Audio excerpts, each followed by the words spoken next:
When you move, you need a reliable company led by passionate folks, eager to assist its customers during a transitional process that needs to be smooth. Call Essential Moving Experts at 844-368-5750 for all your local and long-distance moving needs. You can rely on Essential Moving Experts. Mention the Big O Show and get $150 off. Family owned and operated, they offer free 30-day storage, full-service moving, fully licensed, bonded, and insured. Moving was never so easy. EssentialMovingExperts.com. If you're a Miami sports fan, then there's only one store to go to, and that's Caneswear at Miami Fanwear in Davie. They're your one-stop shop for all your inner Miami CF, Canes, Dolphins, Panthers, and Marlins merchandise. They have hats, t-shirts, game day jerseys, and so much more. Located at 2511 South University Drive in Davie, and open 24/7 online at Caneswear.com or InnerMiamiWear.com. Call them at 954-835-5597. Caneswear, the spot where Inner Miami and all Miami sports fans shop. Why is it that you get locked out in the worst moments of your life? Where are my car keys? Man, I can't find my house keys. In those frustrating moments, you need a locksmith you can count on. A. Lenny Locksmiths in South Florida, from Miami to Port St. Lucie. In Central Florida, A. Lenny locks it down in Orlando and Tampa Bay. Lockouts or lock changes for home or business, car key replacements, and programming all model cars. 24-hour service. Call them at 855-869-5625. Go to the website at alennylocksmith.com. You're listening to the State of Florida Gridiron Roundtable on the Sportstalk 305 Network. Subscribe to Big O Radio Show on most platforms. There's no need to drive around South Florida wasting valuable time looking for a new or certified pre-owned Acura. Go to the #1 volume sales dealership in the Southeast United States. Craig Zinn's Acura of Pembroke Pines. Purchase with pace and space in a dealership tailored to your needs. From home buying to providing that personal touch. Contact the 2020 Satisfaction Award winner Craig Zinn's Acura of Pembroke Pines. 888-776-5123. That's 888-776-5123. Or visit them at 15601 Pines Boulevard in Pembroke Pines. Hey guys, this is Hayden Hurst, NFL tight end. I'm partnering today with Red Recover. We're going to run you guys through some drills.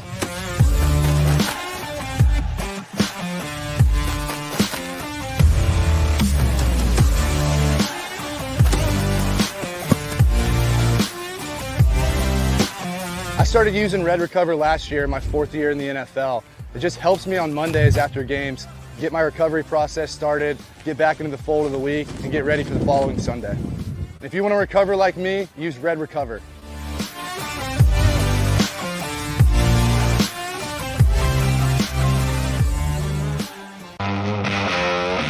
It's time to go around the state and find out what's happening on the college football gridiron, with some of the best insiders in the state of Florida covering the Canes, Seminoles, and Gators. It's the Sports Talk 305 State of Florida Gridiron Roundtable with Manny Navarro from The Athletic, Ira Schofel from WarChant.com, and Kevin Brockway from the Gainesville Sun. Huddle up, Miami, Florida, and Florida State fans. Here's your host, Orlando Alzugari. Evening, Florida State and Miami fans all over the world. It is the State of Florida Gridiron Roundtable. And yes, Kevin Brockway, Ira Schofel, Manny Navarro, and yours truly, Orlando Alzugari, with you for another week. Sean Stanley, of course, mastering the program as he always does every single Tuesday night. Gentlemen, good evening. Good evening. Good evening. Before we start with the football stuff, let's start off with the stuff that really matters, which is life. And, obviously our thoughts and prayers go out to everybody in Virginia. Everything, obviously, that happened in the university with the shooting and the loss of life.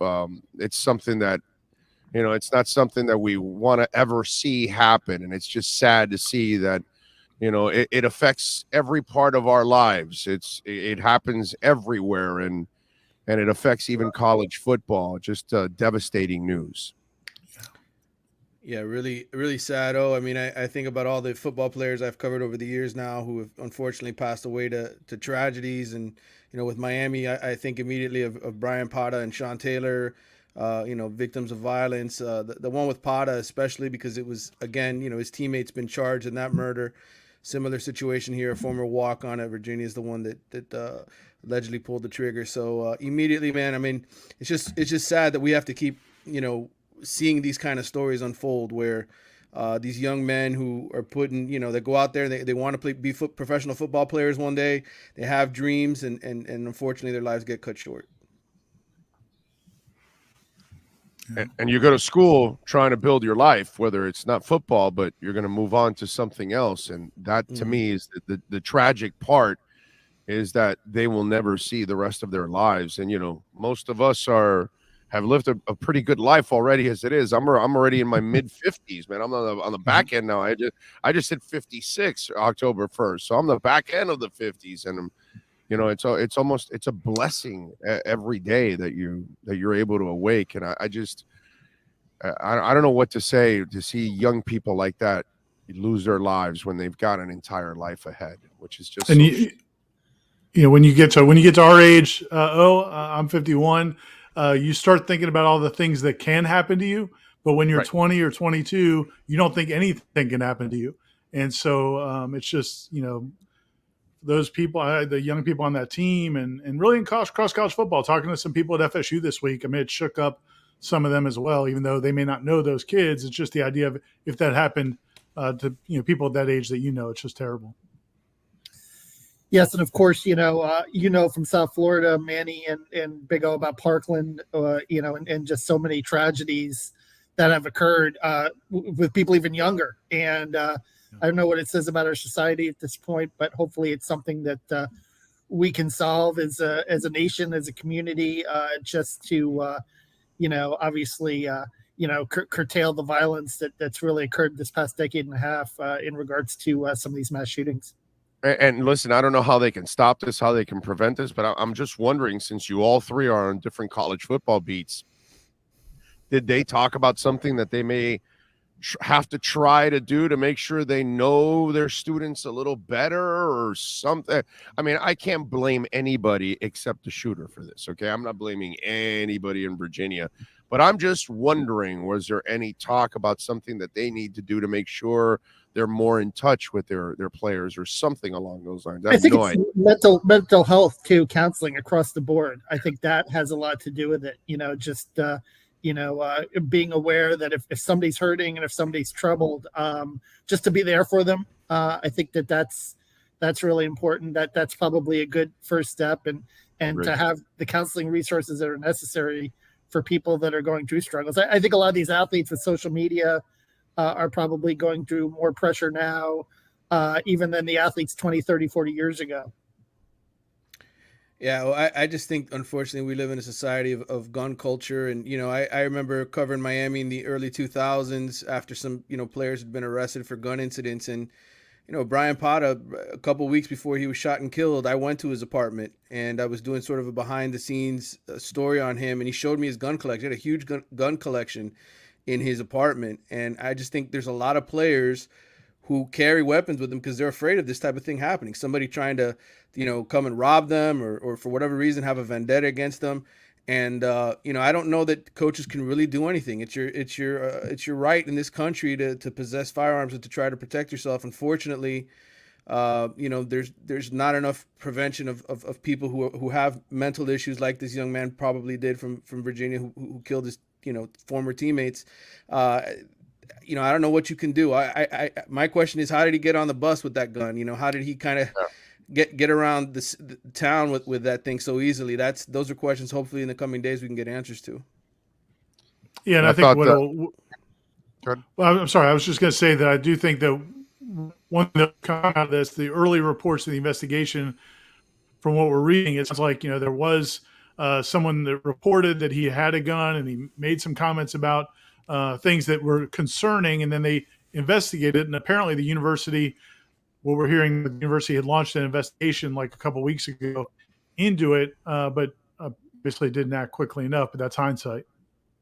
Yeah. I just, one of the things you said, Kevin, I think really hits home that there's a lot of mental health going on in a lot of these cases. And the key is if you do see somebody you love, you associate with, and they are struggling, you got to try to help. That's the one thing that we all have to do is try to support each other. And maybe we can avoid these kind of things without even knowing that you avoided it, actually, by reaching out to somebody, because you never know the extremes that some people will go to. So our thoughts and prayers to everybody in Virginia.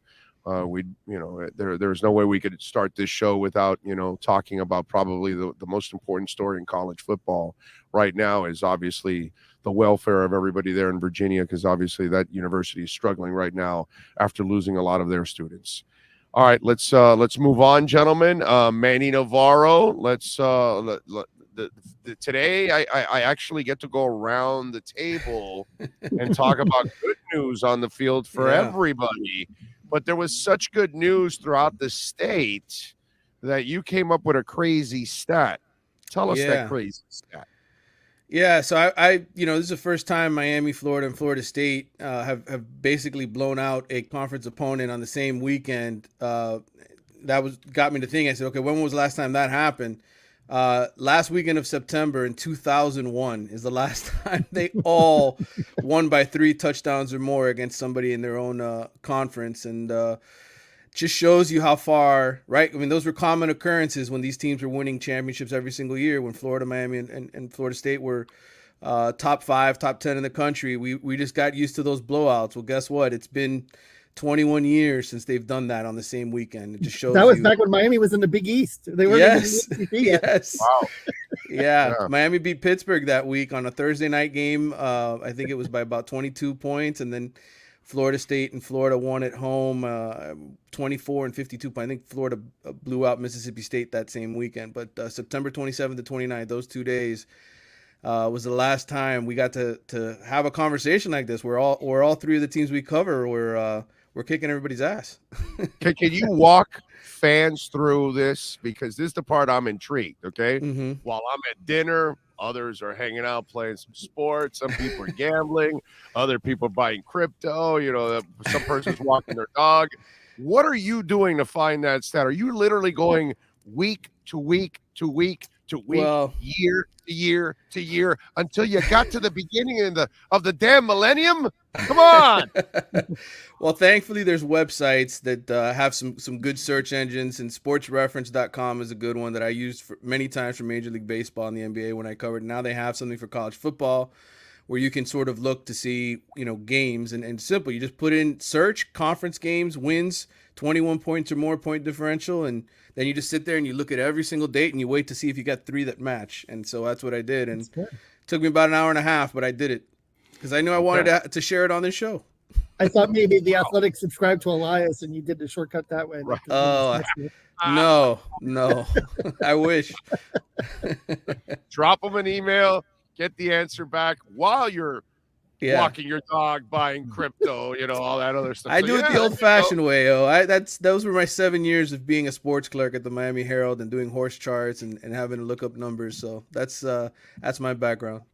All right. So let's start off this happy roundtable of football this week with Ira Schofel and warchant.com. For you Seminole fans all over the world, make sure you subscribe to warchant.com. Number 23, Florida State defeats Syracuse 38-3. And first of all, I got to ask you this. What happened to Syracuse? I mean, they were playing pretty well, and all of a sudden they have fallen apart now. And Florida State just continued dismantling Syracuse from a prior loss already. All that momentum they built up. Did you expect it to be this much of a blowout, Ira? I didn't, especially if Garrett Schrader played, and he did play. But I don't think he's the same Garrett Schrader they had earlier in the year, and I think that's been the key to everything. They were 6-0, didn't play the toughest schedule early in the year. Then they lost to Clemson. Then he got hurt in the Notre Dame game, and then they lost to Pitt, and they lost to Florida State. And he must have – they won't say what his injury is. It must be an ankle or something foot-related because he doesn't have a knee brace or anything. But he just is not running the way he used to run. He could extend drives, pick up some big third downs. and Florida State just teed off on him, and they couldn't run the ball either. And I did not expect that kind of a blowout. But again, it's, on the heels of the Miami win and then the Georgia Tech win before that, this is the best Florida State's played in 3 straight weeks. I mean, you're going back, to the 2013 team. It's been that long since they've had 3 straight weeks like this. Wow. I can confirm that. I looked at those 3 weeks. I'm curious about bowl hopes now. I mean, is this a team that can? I don't know if they can get in a New Year's Six, or how high could they go bowl wise? You think, and how can the Florida game play into that as well? Yeah, that's going to be a big part of it. I think if they win out, I think there's a real good chance. I think they'll probably end up at the Gator Bowl. I've heard that there's a mathematical chance if everything happened and lined up perfectly, there's a way maybe they could sneak into the Orange, but I don't think that's going to happen. I think Gator Bowl is probably about as good as it's going to get. But if they lose the Florida game, now it may open up some possibilities because, the Gator may be more in line for, one of the teams that's going to finish higher in the ACC. And then Florida State has been talked a lot about with the Holiday Bowl out in San Diego, which wouldn't hurt my feelings, I'll be honest. But I know it wouldn't be the fans' first choice, but that game is on Fox this year, and I've heard that Fox is very interested in having a high-profile team like a Florida State or Notre Dame or something like that in there. So they would love to have Florida State, but if they win out, I think it's more than likely going to be the Gator Bowl. Holiday Bowl. Every time I hear the Holiday Bowl, because I'm old, I think of BYU. Right. Big game in the 80s. It's like every time the Holiday Bowl, immediately I think BYU, dude. Do you guys do the same thing? Yeah, because you're old enough to have to know about the game. Of course, that's the that's the memory that always comes to my mind. Have they demolished that stadium where the Chargers, Jack Murphy Stadium, or is it still there? Good question. Maybe I'll find out in about 5 or 6 weeks. I think it's still there. Actually, it is still there. Yeah. Yes, I believe it's still there because I think San Diego State still plays there, doesn't it? Don't they? I think yes. I think you're right. I think San Diego State does still play there. Yeah, that's right. Because I remember I went to California about a year ago, and I drove by it, and it was still there. So yeah, I don't think they've demolished it, which is crazy. They haven't demolished the Astrodome. I didn't know that. The other day they were showing Reliant Field, and right next to it was the Astrodome. Yep. And I was like, wow, they haven't torn down I guess they need a place for the rodeo or something. I have no idea. I don't know what they're doing with the Astrodome. God, I remember as a kid that was like the eighth wonder of the world. Right. Yep. And then you see it right next to Reliant Stadium, and it's a baby, dude. It's nothing. It looks like a basketball arena from the sky. It's like, oh, yeah, probably a couple basketball teams play. No, dude. That's a big-ass football stadium. And it's like, whoa, man, it is crazy. All right. By the way, Benson, that was a nice night for him, dude. He put on a show in that game, Ira. It's been 3 weeks in a row, again, with this streak that he's gotten better and better. He had over 100 yards 3 weeks in a row. He's the ACC running back of the week 3 weeks in a row. And it's been amazing. I mean, even in that game, he had, I think, 168 yards rushing. But it wasn't like he carried the ball 30 times. I think it was 18 carries. So it's he's put together a string of really good performances. I think his longest run was 30 also. So it wasn't like 18 carries and one of them was an 85-yarder or something like that. So he just really punished them. And let me ask you one more thing on a follow-up here, because the coach kind of came in a little bit where people weren't necessarily convinced and people are still looking, hey, is Dion still there maybe?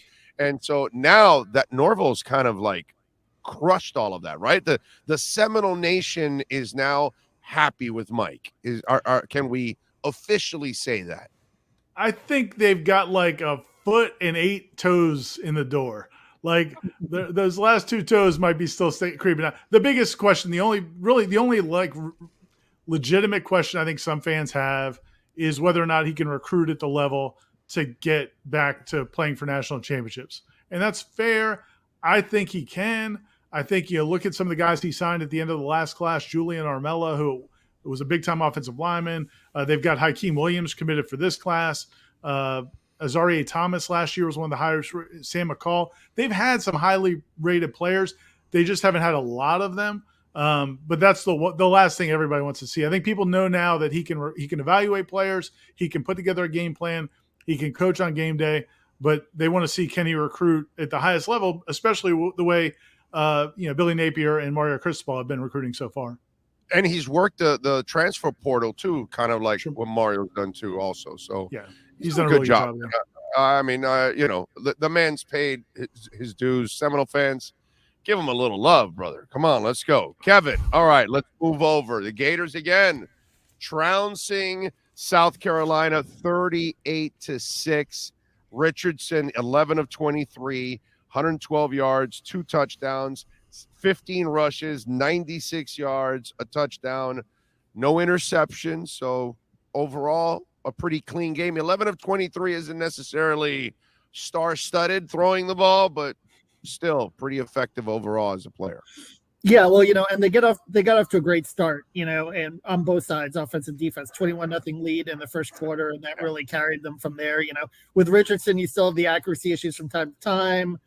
They weren't great in the red zone, but the defense certainly was terrific. I mean, the only touchdown that got scored was Shane Beamer, special teams, a fake punt, at the end of the first half. So the defense really pitched a shutout in this game. And really is starting to come along now. South Carolina looks to be a little bit of a mess. They're ready to run their offensive coordinator Satterfield out of town, and Spencer Rattler was highly underwhelming in that game. But Florida did what they had to do, and it was final home game at the Swamp. Good way to send their seniors out, and they've got a little momentum now. Going through November, going into this Vandy game on Saturday. Hey, I was going to ask you about recruiting because after we did our show last Tuesday, a little something happened with the Gators and Hurricanes with Jaden Rashada, I guess getting a better deal from Gainesville than he was getting down here in Coral Gables. Let's talk about that for a minute, Kevin. Maybe a little revenge for Cormani McLean too, right? These guys flip back and forth and everything. And I gotta tell you something, guys, and I don't know anything about this compared to you guys, but from an outsider's point of view with Rashada, it just looked to me like a guy that thought Miami was sexy for a moment and said, I like the Gators a lot, but you know what? This Miami team and Mario looks kind of sexy. And then as the season wore on, it was like, yeah, I'm not that impressed. And then, you know what? I'm better off going to my Gators and my Lamborghini and all that good stuff. And so then he did his little video with the Lamborghini, and there he is with the Gators again. I almost feel it's just the fair weatheredness of the kid that at the moment he thought it would be sexy to be a Cane, but then he realized it's not that sexy. Gators are doing a little better. Let me go back to let's wait till December, because in the words of Richard Marks, it don't mean nothing until you sign it on the dotted line, right? Yeah, you could flip again. This kid, you never know. But I think with Rashada, it's a fit with Billy Napier too. He had a relationship with him. He's a dual threat guy. Napier runs the read option. That could play a lot into it too. Maybe there's a comfort and a fit level there that he feels like he could go that offense. And if Anthony Richardson does leave for the NFL draft, it opens up some opportunity too for him to compete for the starting job with Jalen Kitten and Jack Miller. Also, as Manny suggested, maybe you just cross off McLean on the check and change it to Rashada, and because you got some leftover money. There you go. And that money's got to go somewhere. It's on just a theory. I often said when Billy Donovan left college basketball in 2015, I said the difference between college basketball and the NBA was that college basketball didn't have a salary cap. The NBA had a salary cap. By the way, Gators to have a couple guys enter the transfer portal? Trent Whittemore last night. That was to be expected. His younger brother, Creed, was one that, obviously had decommitted to Mississippi State. He wasn't really being used much at the wide receiver position. I think the writing was kind of on the wall in Texas A&M because Justin Shorter was hurt. And instead of him stepping in, Napier went with some younger receivers, Caleb Douglas, who performed pretty well in the South Carolina game too, and Jaquavion Favor. So I think that was the writing on the wall with Trent. And the tight end, Nick, what's his Elknis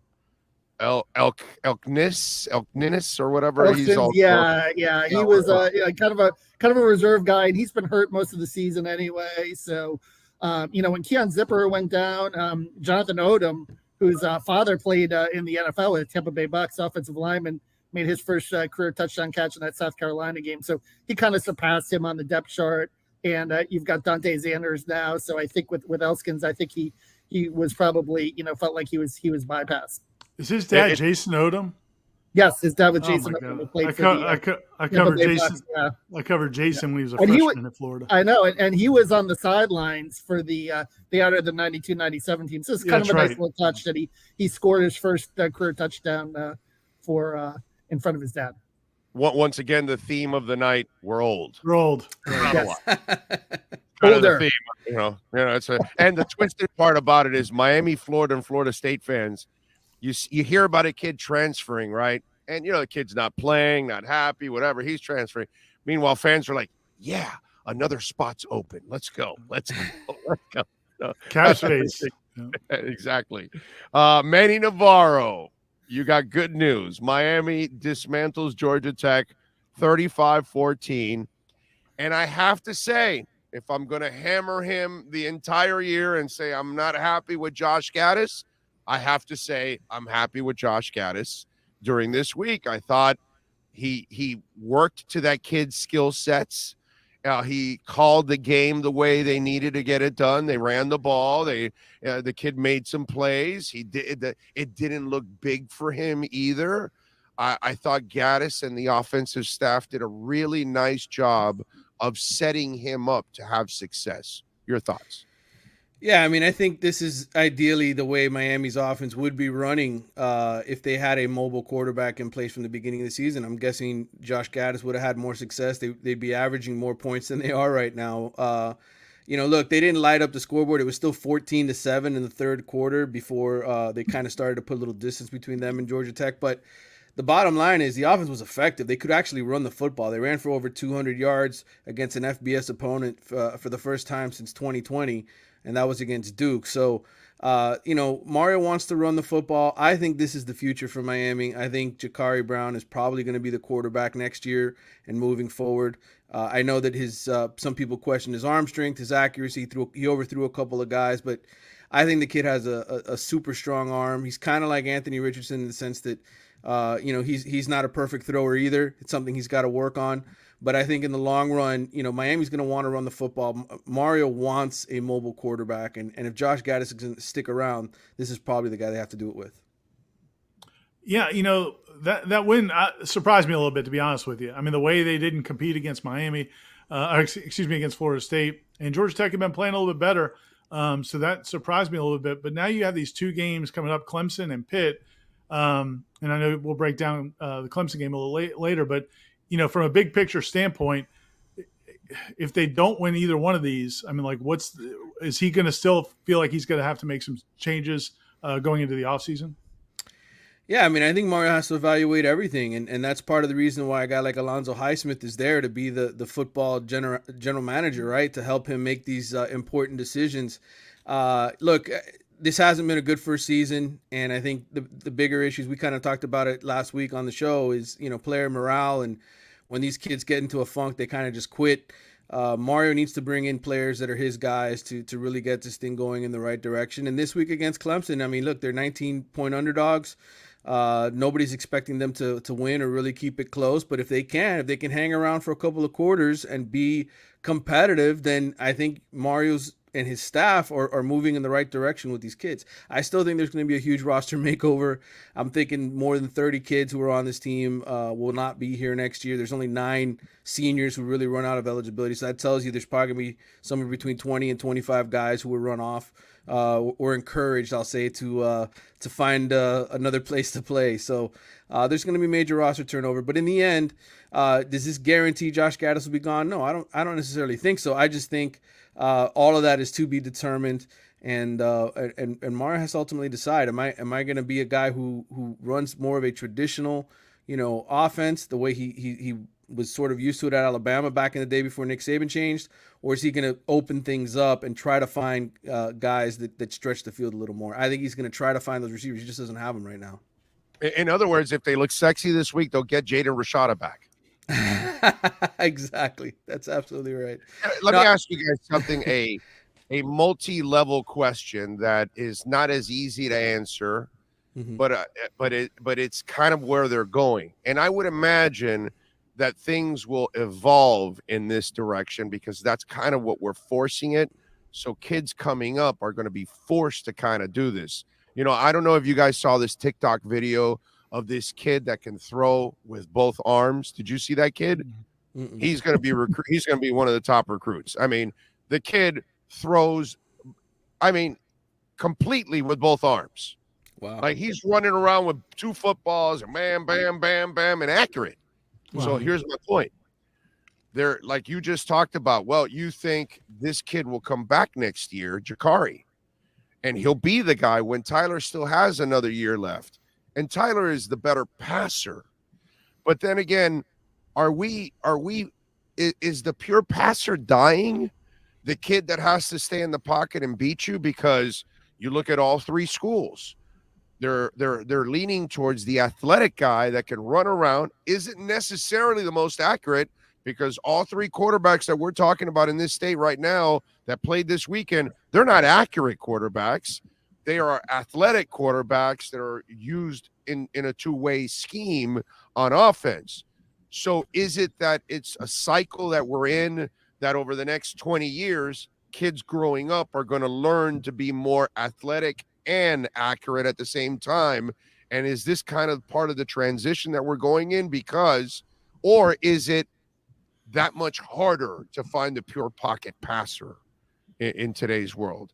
Explain to me, because it's kind of, we're old. Let's go with the theme again. We constantly saw in all 3 schools pocket passers. That's kind of what it always was. Now I'm seeing it's not just a Florida thing. It's all over the damn country that they're doing this kind of thing. So talk to me. What do you think is the philosophical change to all of this? And what is the long-term plan of all of this? Is it what I'm saying, that kids eventually are going to adjust and they're going to be better as in athletes and accuracy? I'll start. I think a lot of this has to do with how much better defenses are at creating pressure, and I think how much worse offensive linemen are. That's where I was going to go to. Yeah. I think it's a combination of those 2 things, because really when I go back and I look at it, I mean, the offensive linemen nowadays, they get to college and they're so far behind the 8 ball in the sense that they got to lose weight, they got to put on good weight, and that takes 2 years usually and so you're playing guys at an early phase. If you don't have a mobile quarterback back there, if you got a statue, it's just not going to work out. So to me, that's what it all comes down to. Yeah, and I actually wonder sometimes if the proliferation of 7-on-7 football and all that's kind of maybe taken the emphasis off of those great offensive linemen. But there's no question. I think that's it masks that problem in a big way. And then it's nice to have the added advantage. But if you've got a good offensive line, I think, if you're a program that has a great offensive line and you're traditionally Notre Dame or a school that's traditionally got a great offensive line, I think you can still go with those more statue kind of pocket passers. But if you don't know that, man, you really need to get these guys that can move around. Well, what's interesting is Florida has a very good offensive line this year, and they still have the mobile quarterback in Richardson. I think the one aspect of it, but you see it probably more in the NFL than you do in college with mobile quarterbacks, is preservation, right? Like, can you last a whole season scrambling? And I think you see it probably more in college than in the NFL. But, Richardson had some durability issues last year with regards to that. But knock on wood, this year he's been pretty healthy. So maybe he's learned how to take those hits and slide and go down when you have to.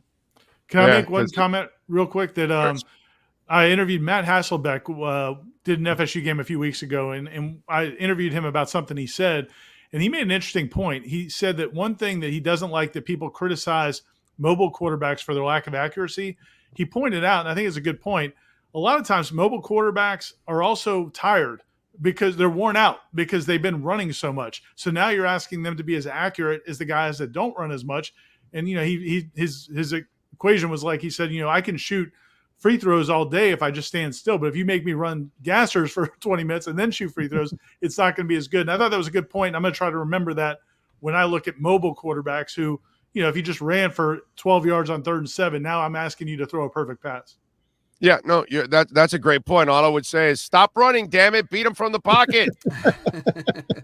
Fair. All right. Hey, this Saturday at noon, Ah, yes, the Raging Cajuns of Louisiana are taking on FSU. I hope they bring you some good cooking too there, Ira. FSU favored by 24. The over and under is 52. Louisiana is plus 1,200 on the money line. FSU minus 2,400. Mike Norvell and company very favored in this one. At noon, Florida taking on Vanderbilt, and Florida's favored by 14. The over and under is 57.5. Florida minus 600 on the money line, and Vanderbilt is plus 450. And then at 3:30, it is Miami taking on Clemson. Clemson favored by 19, as Manny said. The over and under is 48. Clemson is minus 1,150 on the money line, and Miami is plus 750 on the money line. Should be interesting this weekend. When we come back, we're going to take a look around college football. We got some interesting topics to talk about. You're listening to the State of Florida Gridiron Roundtable right here on the Sports Talk 305 Network. You're listening to the State of Florida Gridiron Roundtable on the Sports Talk 305 Network. Subscribe to Big O Radio Show on most platforms. There's no need to drive around South Florida wasting valuable time looking for a new or certified pre-owned Acura. Go to the #1 volume sales dealership in the Southeast United States. Craig Zinn's Acura of Pembroke Pines. Purchase with pace and space in a dealership tailored to your needs. From home buying to providing that personal touch. Contact the 2020 Satisfaction Award winner Craig Zinn's Acura of Pembroke Pines. 888-776-5123. That's 888-776-5123. Or visit them at 15601 Pines Boulevard in Pembroke Pines. Hey guys, this is Hayden Hurst, NFL tight end. I'm partnering today with Red Recover. We're going to run you guys through some drills.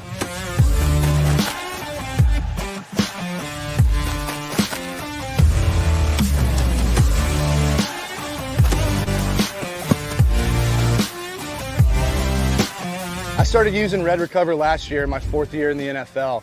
It just helps me on Mondays after games get my recovery process started, get back into the fold of the week, and get ready for the following Sunday. And if you want to recover like me, use Red Recover.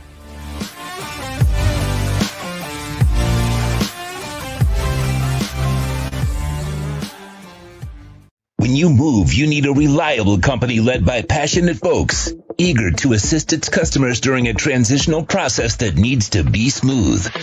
Call Essential Moving Experts at 844-368-5750 for all your local and long-distance moving needs. You can rely on Essential Moving Experts.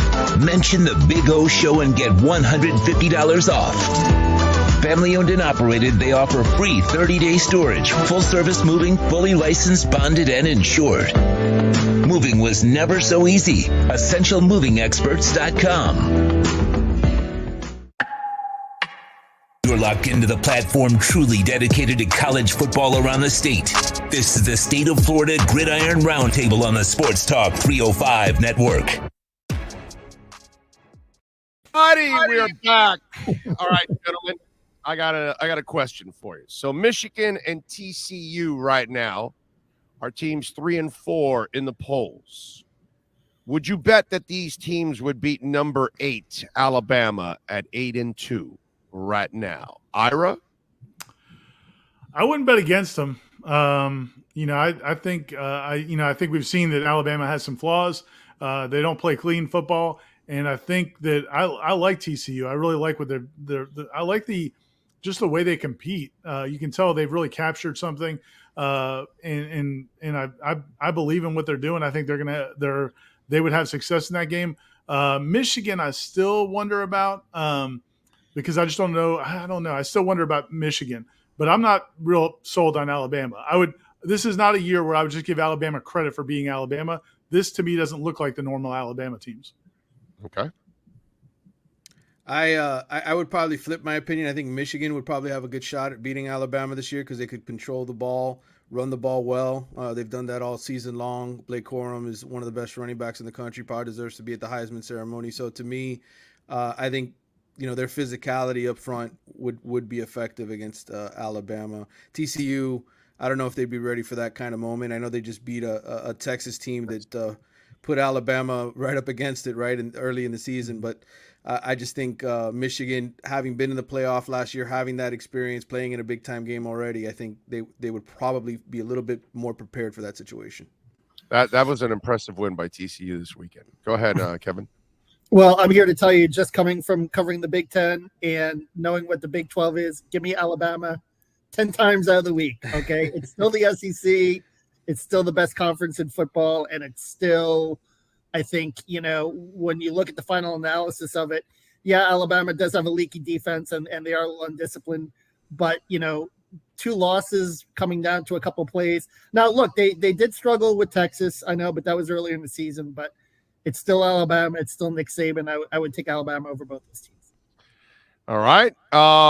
You guys cover teams that have produced a lot of NFL players. And we love our NFL draft, and the ratings are always through the roof. People love it. NFL fans love it. So, Kevin, you just finished the last round. You start this round. What Gator fans should they be looking for? What players are going to be probably leaving this program and will be playing on Sundays in your eyes?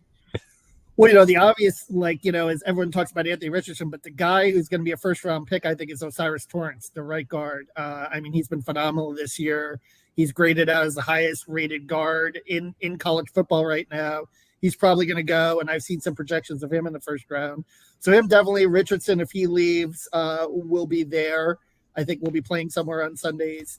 On the defense, Trey Dean perhaps is at an up-and-down year, but I know a lot of scouts are very high on his upside and his ability.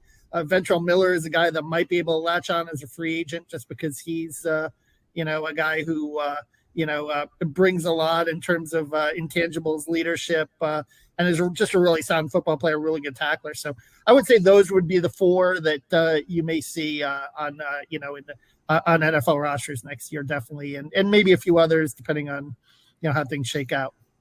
Ira? Florida State's in a really weird place when it comes to that because they've got a lot of guys that are draft eligible but haven't done a lot in college football yet. Jared Verse is number 1 on the list, the defensive end. He played at Albany last year at FCS school. He's been sensational, but he hasn't played a lot. He's averaging like 25, 30 snaps a game. He's a guy that would test out of this world at the combine, and some early mock drafts from media types have him as a first-round pick. I'm not sure I buy it yet. I think when the NFL guys look at it and say, we need to – I think they're going to say they need to see more actual body of work at the Power 5 level. So I think there's a chance he comes back. But if he goes, I think he'll test out of the world, and he'll probably be a first-round pick. They've got a few other guys that, are really, I think, going to be high NFL draft picks. He's a junior, right? He's a redshirt sophomore. Also, yes. And he can't even go to a postseason bowl game to kind of showcase his skills for that week either. Right. So if he doesn't shine during the season on a consistent basis, you're right. That's going to hurt his tape. But I can't tell people that because these mock drafts are out there and everybody's convinced he's going to be a first round pick. But I think he needed more tape this year. We'll see. He only had 1 year of Power 5 football. The other, there's a couple other guys I think will be down the road. Johnny Wilson, the receiver, 6'7" receiver. He's another one that I think next year he could end up being a first round pick. I just don't think he's there yet. Of the guys on this year's team, Fabian Lovett's probably the most sure of a thing. And he's a redshirt junior defensive tackle that I think some people are still hoping he might come back because he did miss 5 games after the injury, but I don't think there's any chance. He wanted to go after last season. He's definitely going to go after this season. He's a guy that I don't know how high of a draft pick he'll be, but he is not just an impactful player. He's an NFL player, and he's plus in all of the intangible stuff. Like when they do the interviews and all that kind of stuff, man, he has been a huge blessing to this program, and that's going to help him as well. I think he's going to have a long NFL career. Well, for me, I would say the 2 guys that obviously started the year with getting NFL attention were obviously Zion Nelson and Tyler Van Dyke. They made a whole lot of mock drafts early in the year, but both of them obviously dealing with health issues. I can't see either of them really going now unless Tyler's able to come back and potentially show something here down the stretch. But I think he's going to have to probably play college football one more year before he leaves to play quarterback. And then as far as the other guys on this roster, Miami got some older guys through the transfer portal that are draft eligible. I think Akeem Mesidor has probably had the best season of all of those guys. The problem for Akeem is he's kind of a tweener. He's not really a defensive end. He's not really a defensive tackle. He's just kind of undersized D tackle who's fast, plays on the edge. I think he sets the run really well. He's a guy I could see going late on day 3 because NFL teams like his athleticism. But again, it just depends. I think a team sort of has to fall in love with him. And then Tyreek Stevenson, probably not fast enough to be a cornerback in the NFL, but could he play safety? Could he be a guy who just makes a lot of plays in your secondary, does things on special teams? I think he's a guy that could probably get himself drafted. It's going to be interesting. I mean, having Alonzo Highsmith on staff may help some of these guys out, right? Because he could vouch for them with all of his buddies in the league, and I think that may help a couple Miami guys get drafted. But if you go back and you look last year, I mean, John Ford was it, and he was just a big body defensive tackle, didn't really do a whole lot in his career at Miami, but just was a solid sort of run stuffer that got him drafted. I don't think Miami has the playmakers really at a lot of positions right now that you'd say are NFL caliber. I hope those kids also, when Alonzo Highsmith talks to them and he actually tells them you're not ready, they actually pay attention too, because that's also happened to a lot of UM players. And the reason why I brought up this question to all of you is because it shows you that if in years past I would have asked this question, the entire show would have been all the draft picks from each of the teams. You guys would have been in close to double digits.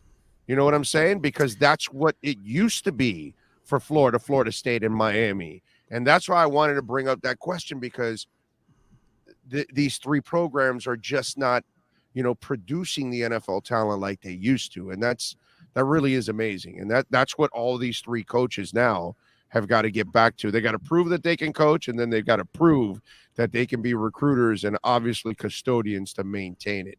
It really is interesting. By the way, speaking of Florida, the ReliaQuest Bowl versus Purdue, is that what you guys are headed for now? The ReliaQuest Bowl? That's what I heard. What the hell is ReliaQuest Bowl? I don't even know where that is. Is that the one in Memphis maybe or something? Or where is I have no idea, but I read it, and you guys up against Purdue possibly and all that. So I'm just like, ReliaQuest. Wow. Is that the one in? That's not the one in Vegas, or no? I'm not sure. You're the one. You're just trying to get that Vegas trip, Kevin. That's all it is. Right, that's all it is. Right? That's the new. No, that's the new Outback Bowl, I think. Yeah, it's in Tampa. Yeah, Tampa. The one in Tampa. So they're not going to be serving blooming onions in the press box anymore. That sucks. No Vegas for you. It's Mons Venus. That's what it is. All right. The other question, the Big Ten Commissioner Kevin Warren explained how the Big Ten is going to incorporate USC at UCLA, and I don't want to necessarily get too much into that. But the thing that I do want to ask you, because we're destroying the Pac-10, 12, 8, whatever it's been, has been, what it is, all that stuff. But it's also rivalries are getting broken up in other conferences too, as defections happen. How much is that going to hurt college football? We know why the people on the top are doing it, because of the money, and I get that. But then the nostalgia part that falls to the fans, to the players, to the media, will that hurt the game overall or at all? I think there's such an emphasis now on the 12-team playoff that I'm not sure that people are going to get as caught up emotionally in that. They're going to be just trying to get to the playoff, at least the top 25 teams that actually have a chance at it every single year. But I am interested to see the overall effect, because think about this: all those parents and family members of the players at USC and UCLA. They used to be able to just drive down the road, right, a few hours to go watch USC and UCLA play. Now they got to get on a plane and fly cross country to go see their kids play on the road. And I don't know how that's gonna work. How sick of it parents are, and how it's gonna affect recruiting, right? Like, think about that aspect of it, where parents are like, no, I don't want you to go and play in the Big Ten because I'll never see you.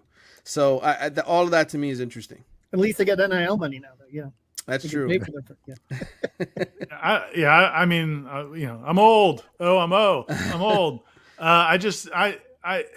Where I think the teams that hurts to me is like Manny's right. I mean, the teams in the playoff picture, no question, that's what their focus, that's what their fans' focus are going to be. But it's like when Florida State the last couple of years, the last 4 years, when you're not doing well, at least you get to play Miami, you get to play Florida. There's that. Those are games. Well, at least we'll win this one. At least we can win. If we can win this one, it saves your season. You don't have those rivalries anymore. I just think you're missing something. I agree. I agree. I think that they're still built in the SEC with Florida, with Georgia and Tennessee, and I think FSU is kind of the third one, and LSU is becoming one too. So I don't know if they'll necessarily go away, depending on how the conference structures are created. But it's it'll be interesting for sure to see, like you said with the playoff, like how much juice there will be for them. That is Kevin Brockway from the Gainesville Sun, Ira Schofel from warchant.com, and of course, Manny Navarro from The Athletic. I'm Orlando Alzagari. You are listening to the State of Florida Gridiron Roundtable right here on the Sportstalk305 Network. You're listening to the State of Florida Gridiron Roundtable on the Sportstalk305 Network. Subscribe to Big O Radio Show on most platforms.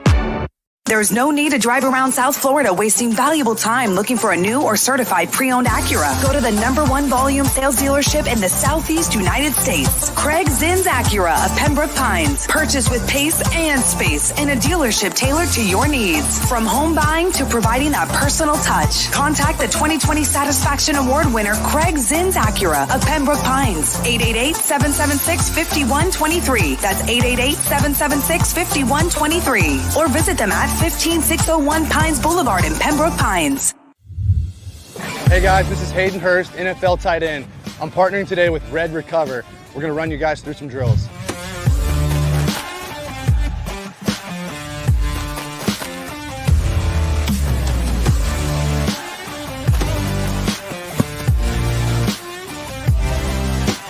I started using Red Recover last year, my 4th year in the NFL.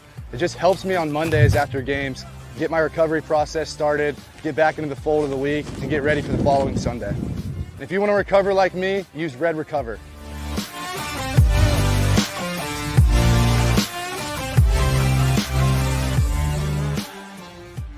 When you move, you need a reliable company led by passionate folks, eager to assist its customers during a transitional process that needs to be smooth. Call Essential Moving Experts at 844-368-5750 for all your local and long-distance moving needs. You can rely on Essential Moving Experts. Mention the Big O Show and get $150 off. Family owned and operated, they offer free 30-day storage, full-service moving, fully licensed, bonded, and insured. Moving was never so easy. EssentialMovingExperts.com. You're locked into the platform truly dedicated to college football around the state. This is the State of Florida Gridiron Roundtable on the Sportstalk305 Network. It is time to preview this week, and two of the teams have a bye week this week. They say they're playing a game, but I don't know. That's kind of, up for a discussion. First of all, we'll start off with the easy one there. FSU taking on Louisiana and the Cajuns. Is this more about the cooking than it is the football? Is that what's going on here, Ira? We can only hope. When Kevin mentioned the Bloomin' Onion at the old Outback Bowls, I was thinking about when Florida State played in Shreveport, and Walk-On's Cajun restaurant was the sponsor of that bowl, and they actually brought us food in the press box. They like the waitresses dressed up like their work waitresses and bringing us our food and the fried shrimp and gumbo into the press box. That bowl wasn't as bad as I thought it was going to be. But yeah, I mean, Louisiana is not the Louisiana from last year. Billy Napier's not walking through that door, nor are a bunch of the players from that team that he took with him or that left. And so it's hard to build up this game. I mean, I don't, no. We had the press conferences on Monday, Mike Norvell and all his coordinators, and I don't think one question was asked about Louisiana. They're 5-5. They haven't really played anybody significant. They haven't I mean, there's nothing to compare them to. So unless Florida State goes out there and just completely stinks it up, which, is possible. We see it sometimes on Saturdays. It shouldn't be too much of a competitive game. I wonder if they might even actually try to put some stuff in for Florida next week, because that game has gotten much more attractive over the last few weeks than it was maybe a month ago. Talk about rivalries, right? I mean, that's what you look forward to if you're a Florida State, a Florida fan. If you're a Miami fan, when you're going to play the FSU game, you know what I mean? And once every 67 years you play Florida, but you look forward to these kind of things. You know what I'm saying? So, and by the way, Walk-Ons, proud sponsor of the platform as we host our pre and post game shows for the Miami Hurricanes at Walk-Ons every week. So we'll our pregame coverage will start off at 1:30 on Saturday, folks, right here on the platform. So make sure you tune in, and we love that. By the way, Walk-On's food, fantastic. I've been eating at that Walk-On's. It's actually, look how lucky I am too. It's the Walk-On's like a mile away from my house. They just moved in just under 2 years ago. My wife and I have been ordering from there for the last year and a half, 2 years that they've been there, and then all of a sudden now they became one of the sponsors, which is really, really cool, man. And just for anybody out there, mozzarella logs. That's all I got to say. That's all you got to say. say. There's mozzarella sticks everywhere else. Go to Walk-Ons and try mozzarella logs. Oh, my God. I'm telling you, it's all about the cooking. It's all about the cooking against Louisiana. And by the way, this is why I structured it. So this would be the shortest segment of all three, because some of this stuff, like Louisiana. All right, so FSU favored by 24. Are you expecting them to win by more than 24? And are you expecting a boatload of backups in the second half? Yeah, I'm expecting a lot of the backups to play. And I really think the way they played against Syracuse should sign for what this team, where they're at mentally now. Coming off the Miami game, I had a lot of questions about how they would approach the Syracuse game, but, man, they took care of business. They were up huge. They won by 35, but they could have won by 60 if they left their starters in. And so I expect them to take care of business early in that game. And they're favored by 24. I'd pick Florida State 45-10, something like that. Okay. By the way, the team way better than I ever would. They look confident now. They do, right? Compared to the beginning of the year till now, it just looks like the confidence has grown. And obviously with winning, but winning decisively and playing some pretty good football, you can tell that this FSU team is much more confident. And it's funny because I've made that comment too in the last couple of days, but it's hard to pinpoint that. It's hard to write about that because you can't point to a number or a certain play. But I think you're right. And I think back to that Wake Forest game that they lost at home, I don't think they were very confident. And when Wake Forest made some plays, I think they were a little shell-shocked. But I think now if they played a team like Wake Forest with the confidence they have now, I think it would mean all the difference. All right, Saturday at noon, Florida's favored by 14 over Vanderbilt. Over and under is 57.5.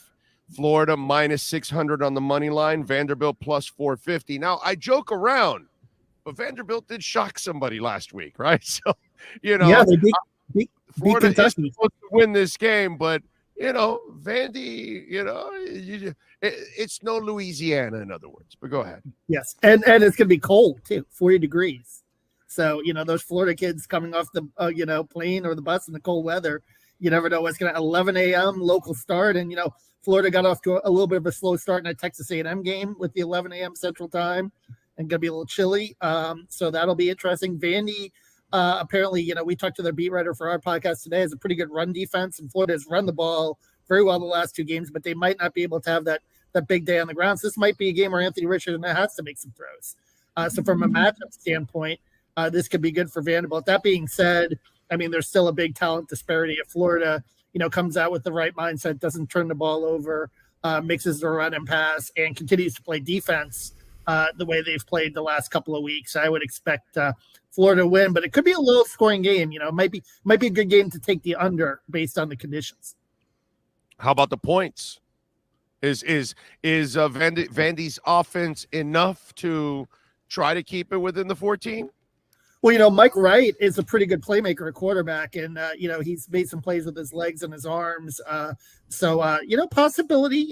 It could be. I wouldn't be shy with taking the points there with Vandy, but I do think that Florida has certainly played better in recent weeks defensively. So this might be another game where Florida could really shut a team like Vandy down. So it'd be kind of hard to say, but I think it will be very close to the line. It's gonna be interesting. Go ahead. Yeah. Can I tell a quick Florida Vandy story from when I was covering them when I was in school? This is a pretty funny story. So this is like in '92. They went up there to clinch the SEC, or I guess the SEC East or whatever back then, whatever it was. But they go up there and they had an offensive lineman named Greg Jingaleski, who was like 6'8". He was a big time recruit, 6'8", but ended up not really ever playing. Well, Vandy Stadium was cleared out pretty early in the game. Florida killed them, but there were some Vandy fans sitting right behind the Florida bench. And this one guy starts yelling late in the game, and you can hear everybody because there's nobody in the stands. And this guy goes, "Hey, Kevin Carter. And Carter turns around and he goes, "Does Jingaleski ever play?" And he had Jingaleski on the back of his shirt. He's like, "Does Jingaleski ever play?" And Kevin's like, "Come on, man. No, not really." And then he goes, "Hey, Eric Rett, does Jingaleski ever play?" And he goes down the list, like 4 guys, and they're all like embarrassed. They don't want to like say no, but he doesn't ever play. And then finally he goes, "Well, tell him to sit his tall ass down because I can't see the game."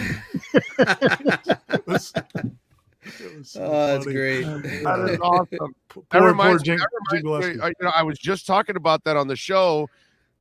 My dad and I had Orange Bowl box seats in the Orange Bowl back in the day, and the box seats don't sound as good as they, your box seats, you're right up front. Yeah, no, dude, it was so poorly structured, the Orange Bowl, that with the player standing in the front, you never saw the near sidelines ever in the box.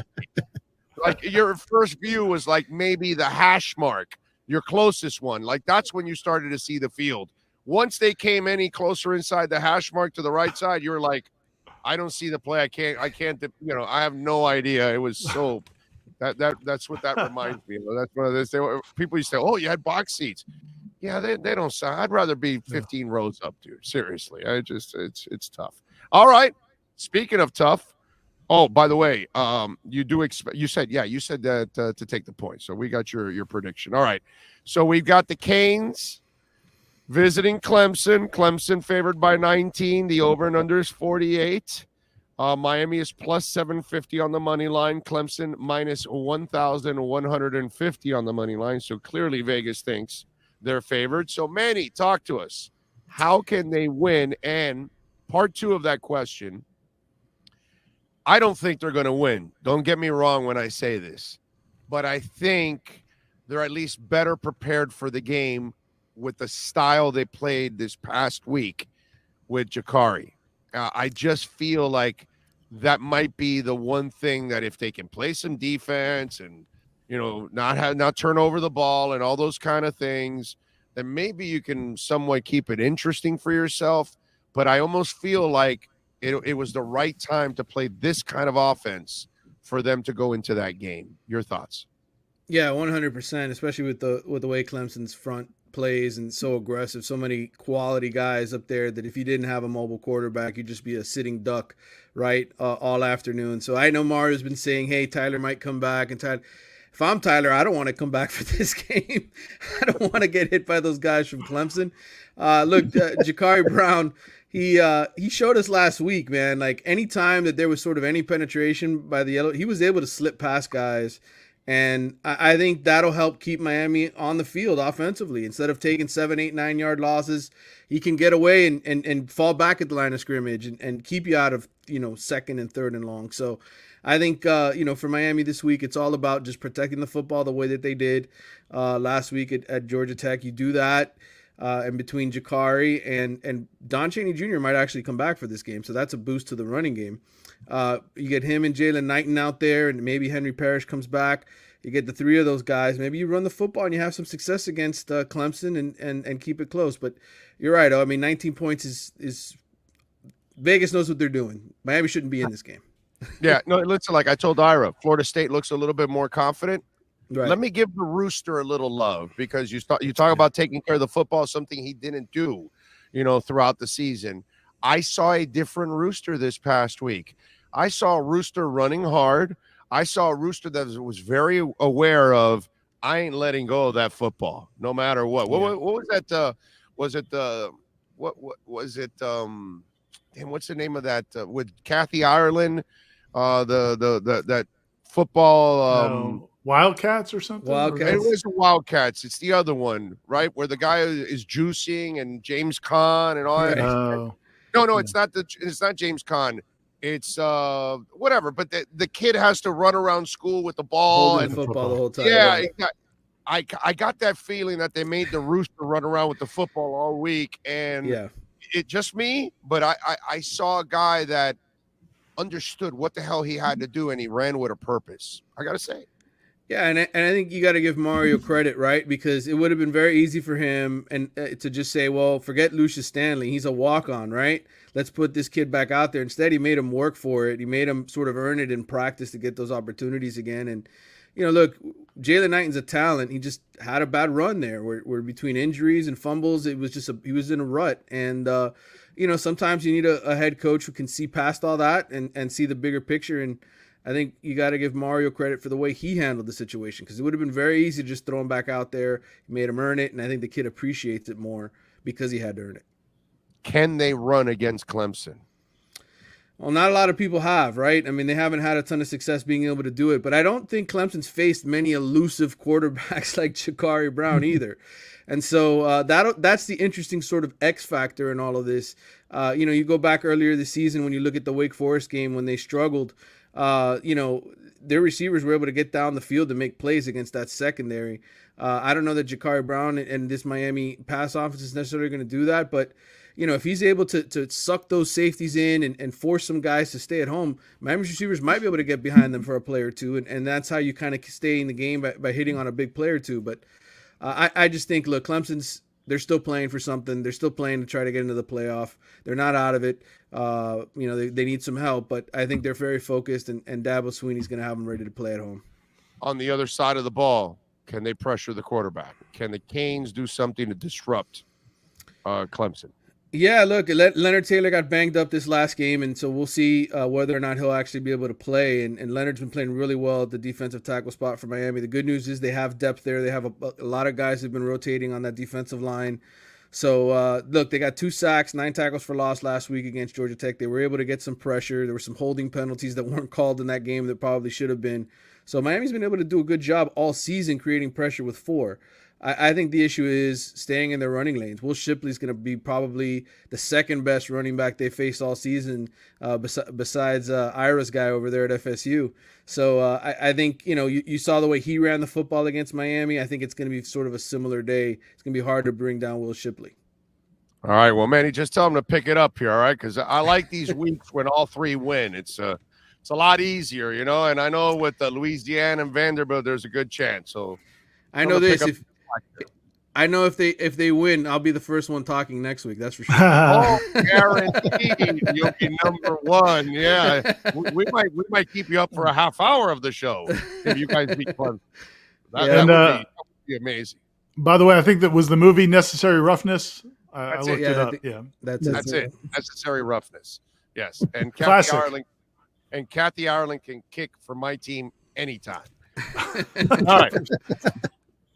On behalf of Ira Schofel, the man that finds the stats right there. Yes, sir. Kevin Brockway, Manny Navarro, I'm Orlando Alsgary. We thank Sean Stanley, of course, who masters this program every single week. And we thank the fans tuning in all around the world, finding out about their favorite teams, whether the Gators, Seminoles, or the Canes. We're here every week for you. This is the State of Florida Gridiron Roundtable on the Sports Talk 305 Network. You've been listening to the State of Florida Gridiron Roundtable on the Sports Talk 305 Network. This program is mastered by Sean Stanley and Chad Shope. Make sure to subscribe to the Big O Radio Show on all platforms. Thank you for supporting us.